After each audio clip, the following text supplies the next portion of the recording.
మన భారతీయులు, హిందువులు అనేక మంది అమెరికాలో బ్రతుకుతున్నారు. అలాగే ప్రపంచంలో అనేక దేశాల్లో బ్రతుకుతున్నారు. భారతీయ ముస్లింలు కూడా ఆయా దేశాల్లో బ్రతుకుతున్నారు. అమెరికా, యూరప్ దేశాల్లో భారతీయ ముస్లింలు ఉన్నారు గదా! అట్లాగే నాటో దేశాల్లో గూడా భారతీయ ముస్లింలు ఉన్నారు గదా! వీళ్ళెవ్వరికీ లేని పిచ్చ భారతదేశంలోనే ఉన్నటువంటి ముస్లిం సామాజిక వర్గం కొంతమంది అత్యుత్సాహపుగాళ్ళతోనే పెద్ద సమస్యొస్తోంది.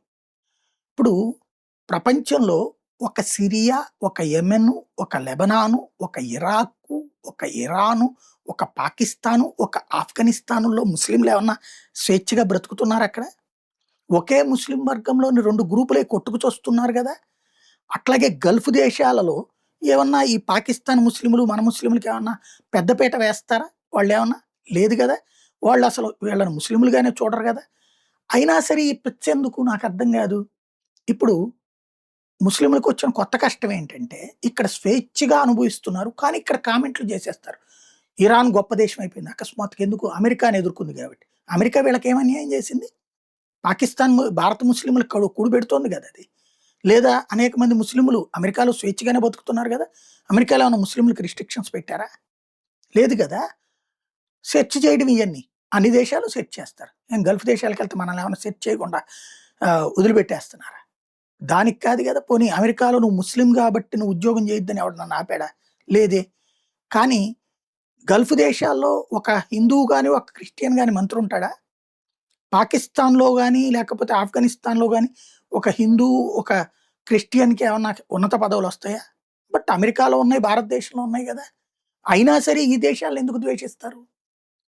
ఇప్పుడు ఈ పదం ఎందుకు వాడాల్సొచ్చిందంటే, ఇరాను నిన్న పాకిస్తాన్‌కి సంబంధించినటువంటి వాణిజ్య నౌకని వెనక్కి తిప్పి పంపించింది. పాకిస్తాను ముస్లిం దేశమే, ఇరాను ముస్లిం దేశమే. ఇప్పుడు ఎవరిని సమర్థించాలి ముస్లింలు? పాకిస్తాన్‌ని ఆపడం తప్పని ఇరాన్‌ని వ్యతిరేకించాలా? ఇరాన్ అట్టెట్లా ఆపుతది అంటూ పాకిస్తాన్‌కి అనుకూలంగా మాట్లాడాలా? ఇది పెద్ద పరీక్షొచ్చింది గదా! భారతదేశం అక్కడి నుంచినే తెచ్చేసుకుంది షిప్స్. ఇక్కడ సమస్య ఏంటంటే, నువ్వు ఏ మతంలోనైనా పుట్టు. ఫస్ట్ నీ దేశాన్ని ప్రేమించడం నేర్చుకో. ఆ తర్వాత నీ మతాన్ని ప్రేమించు. నీ మతాన్ని ప్రేమించడం అంటే పరమతాల్ని దూషించడం, ద్వేషించడం గాదు. అది ఆలోచించకపోతే భవిష్యత్తులో ఒంటరవుతారు. ఇప్పుడు ప్రపంచంలో ముస్లిం సామాజిక వర్గాన్ని ఓన్ చేసుకునే ధైర్యం ఎవడు చేయట్లేదు. ఎందుకని? ఇలాగా దౌర్జన్యపూరితమైనటువంటి ధోరణి. సొంత దేశాన్ని ప్రేమించకుండా ఏదో మత దేశాల్ని ప్రేమించుకునేటటువంటి ధోరణి. అవి నాశనం అవుతున్నా సరే అట్లాగే ఉంటామంటున్నటువంటి ధోరణి.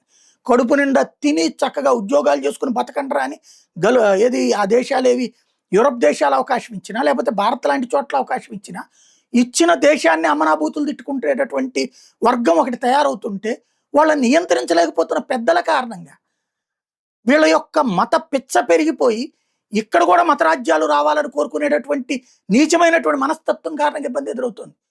ఆలోచించాలిది.